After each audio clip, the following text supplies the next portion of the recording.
Good morning class 6। आज हम start करेंगे आपका चैप्टर 7 प्रोनाउन का थर्ड पार्ट। ठीक है, हमने पिछले कहाँ तक पढ़ा था? इंडेफिनिट प्रोनाउन तक पढ़ा था। आज हम डिस्ट्रीब्यूटेड प्रोनाउन के बारे में पढ़ेंगे, जो उसका 5 काइंड्स है उसके बारे में पढ़ेंगे। ठीक है, तो चलिए चैप्टर स्टार्ट करते हैं।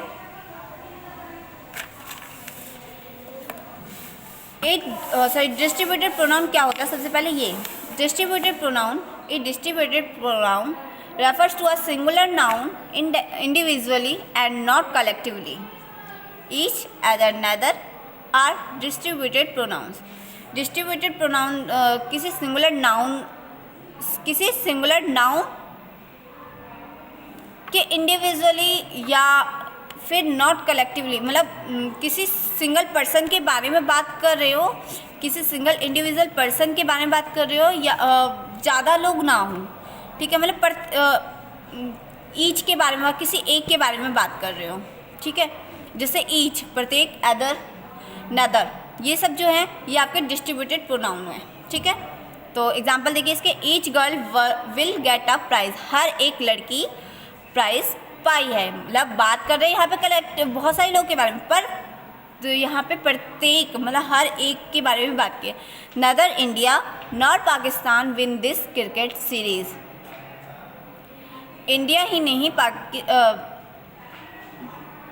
पाकिस्तान ही नहीं, इंडिया भी इस क्रिकेट को विन करी है, मतलब जीती है। ठीक है, तो अब इसकी एक्सरसाइज करते हैं हम 7.6, fill in the blanks with distributed pronoun.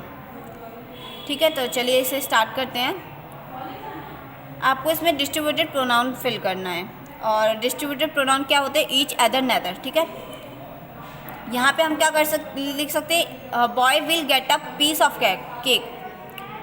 यहाँ पे हम लिख सकते हैं each boy get a piece of cake, हर एक लड़का केक का पीस पाया है। फिर क्या दे रखा है? Child must carry his tiffin. तो यहाँ पे हम क्या लिख सकते हैं? ईच चाइल्ड, मतलब हर बच्चे को अपना लंच टिफ़िन जो है वो कैरी करना है उसके साथ, ज़रूरी है करना। Dash of the girls can sing, तो हम यहाँ क्या कर सकते हैं?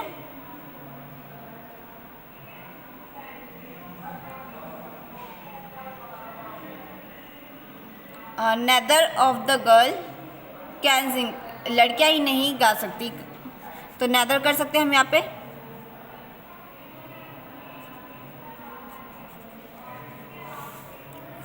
ठीक है, ऐसे करके आपको ये सारे इसके बाद 3 बचे हुए हैं वो आपको खुद करनी है। मैं यहीं पे ब्रेक कर रही हूँ। ठीक है, हम नेक्स्ट पॉइंट पे आ जाते हैं। अब 6 पॉइंट देखिए आपका, रिफ्लेक्सिव प्रोनाउन। रिफ्लेक्सिव प्रोनाउन क्या होता है? Reflexive pronoun are normally used when the object of a sentence is the same as a subject. ठीक है, मतलब इसमें ये है कि नॉर्मली जो ऑब्जेक्ट होता है वो जस्ट सेम बिल्कुल सब्जेक्ट की जैसे होता है। जैसे the personal pronoun have their on reflexive form, जैसे कोई पर्सनल प्रोनाउन अपने ही रिफ्लेक्ट को वहाँ पे रिफ्लेक्शन के फॉर्म में हो। जैसे my mother drive her car her self, मेरी माँ अपनी कार खुद से चला रही है। तो यहाँ खुद हो गया जो आपका क्या हो गया? रिफ्लेक्सिव प्रोनाउन, रिफ्लेक्ट कर रहा है। ठीक है, तो अब हम देखते हैं पर्सनल प्रोनाउन के साथ कौन से रिफ्लेक्सिव प्रोनाउन आते हैं। जैसे आई के साथ माई सेल्फ लगता है, वी के साथ आवर सेल्फ, दे के साथ देम सेल्फ, यू के साथ योर सेल्फ या योर सेल्फ, ही के साथ हिम सेल्फ, सी के साथ हर सेल्फ, इट के साथ इट सेल्फ। ठीक है, इसके बाद एक्सरसाइज है, हम एक्सरसाइज करते हैं। I washed my car myself, तो मैं अपनी कार खुद से धुलूँगा, तो आई के साथ माई सेल्फ लगता है, तो माई सेल्फ लिख दीजिए। He bake the cake herself, अब ही के साथ क्या लगता है? ही के साथ क्या लगता है? हिम लगता है, तो हिम सेल्फ लिख देंगे। फिर रूही डज हर डेली, अब यहाँ पे नाम है तो तो भी हम यहाँ पे हर सेल्फ ही लिखेंगे। ठीक है, फिर देखिए that car may start it self, तो डैट है तो यहाँ पे हम क्या करेंगे? It self. ठीक है,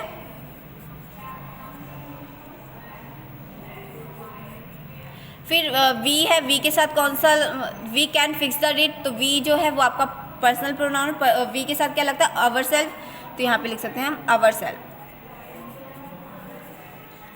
ठीक है।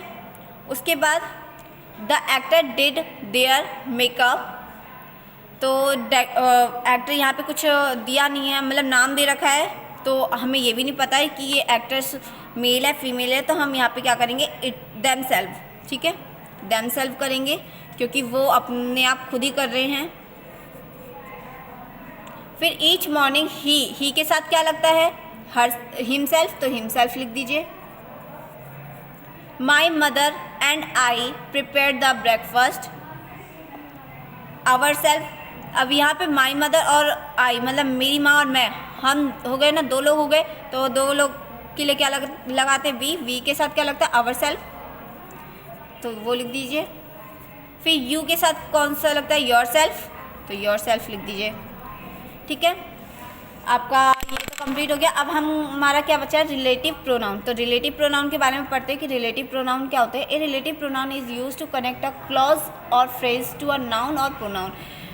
रिलेटिव प्रोनाउन होते हैं जो कि किसी दो सेंटेंस को आपस में, नाउन या प्रोनाउन को आपस में जोड़ रहे हो, ठीक है। जैसे एग्जाम्पल देखिए, रिलेटिव प्रोनाउन के एग्जाम्पल क्या हैं, कौन कौन से वर्ड हैं जो रिलेटिव प्रोनाउन में आते हैं।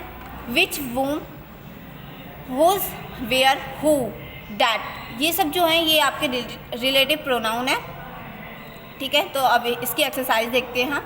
I am looking for someone,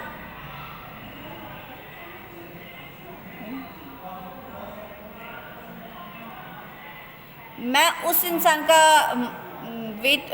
उस इंसान को देख रही हूँ जो मेरी मदद कर सकता है। तो यहाँ पे हम क्या लिख सकते हैं, हु लिख सकते हैं, हु कैन हेल्प मी, जो मेरी मदद कर सकता है। The police required the detail, dash could help them, dash could help them, तो पुलिस को उस डिटेल की ज़रूरत है जो खुद की मदद करे। तो यहाँ पे हम क्या लिख सकते हैं,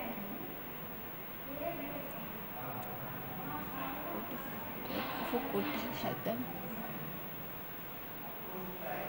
who लिख सकते हैं हम, तो लिख दीजिए। This is the cafe dash you can get hakka noodles, ये यह कैफ़े है जहाँ तुम हक्का नूडल्स लेने आए हो। तो यहाँ पे हम लिख सकते हैं वेयर, जहाँ तुम्हें वेयर लिख सकते हैं हम यहाँ पे। यू चूज़ एनीवन, तुम किसी एक को चूज़ करो। Who can company you during your voice, जो तुम्हारी घाटी पे कंपनी दे सके, हु डाल सकते हैं हम यहाँ पे।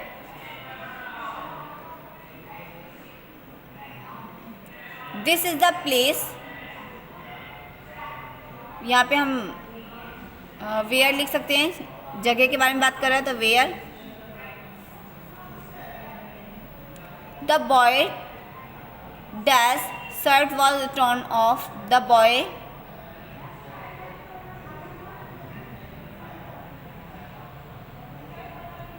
ठीक है। बाकी तीन बच्चे वो आप खुद करिएगा, ठीक है। मैं यहीं पे ही रोक रही हूँ इसको, एक्सरसाइज 7.8 को यहीं पे रोक रही हूँ, इसके बाद आप खुद करिएगा। हम बी का देख लेते हैं। Join the given sentence using relative pronoun. आपको सेंटेंस को जो सेंटेंस दे रखे हैं उसमें आपको रिलेटिव प्रोनाउन का यूज़ करके दोबारा लिखना है। जैसे he is the architect, he design my office, ये आर्किटेक्ट है जिसने, तो यहाँ पे हम ही की जगह ये लिख सकते हैं who design my office.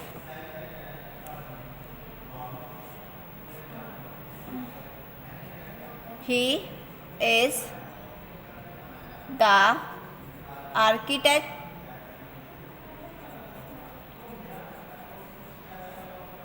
Who design my office.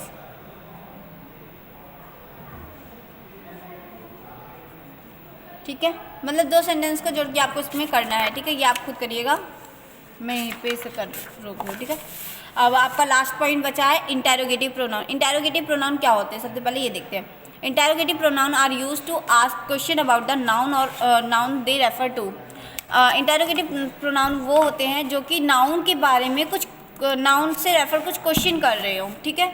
जैसे what, where, which, who, whose etcetera जो है ये आपके इंटेरोगेटिव प्रोनाउन है। जैसे व्हाट इज़ योर फादर, तुम्हारे पिता क्या हैं।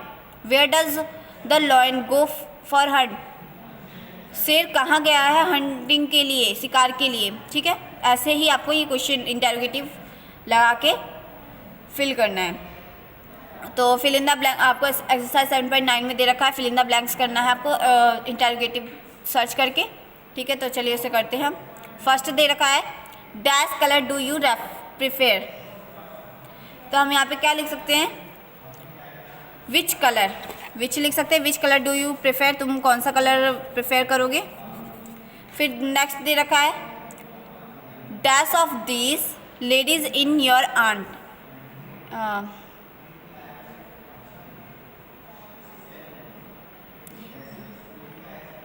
तो इसमें हम क्या लिख सकते हैं हुज ऑफ दीज लेडीज, इनमें से कौन सी औरत तुम्हारी आंटी हैं, तो हुज कर सकते हैं, ठीक है। फिर नेक्स्ट दे रखा है dash seat would you like, तो यहाँ पे what seat would you like कर सकते हैं कि तुम्हें कौन सी सीट पसंद है। विच कर सकते हैं, व्हाट नहीं विच कर सकते हैं कि तुम्हें कौन सी है, तो कौन से को हम विच कहते हैं, तो हम यहाँ पे विच लिख सकते हैं कि कौन सी सीट तुम्हें पसंद है। फिर नेक्स्ट देखिए dash is driving the car, तो who is driving the car, car को कौन ड्राइव कर रहा है। Do you like to live with, what do you like to live with, क्या तुम उसके साथ रहना पसंद करोगे या करते हो, वट एवर जो भी हो, ठीक है। इसके बाद आप खुद करेंगे। और नेक्स्ट देखिए द कार वॉज, कार यहाँ पे एक वस्तु है बट किसी के बारे में नहीं है, तो इटसेल्फ हम कर सकते हैं। इटसेल्फ नहीं करेंगे, हिमसेल्फ करेंगे, क्योंकि कोई वस्तु अपने आप नहीं होता है, तो हिमसेल्फ करेंगे। फिर सी ऑफ्टन टॉक्स टू, यहाँ पे हम हरसेल्फ करेंगे क्योंकि किसी लड़की के बारे में बात कर रहे हैं। This is the boy dash leg was broken in the accident, तो यहाँ पे हम हुज कर सकते हैं, ठीक है। ऐसे करके आपको ये सारे सेंटेंस कंप्लीट करने हैं, ठीक है। आज के लिए इतना काफ़ी है, आपका ये चैप्टर यहाँ पे क्लोज होता है। अब हम नेक्स्ट चैप्टर में मिलेंगे एडजेक्टिव इट्स काइंड्स, मतलब एडजेक्टिव और उसके काइंड्स के बारे में पढ़ेंगे, वो नेक्स्ट क्लास में पढ़ेंगे। आज के लिए इतना काफ़ी है। Thank you very much class, have a nice day.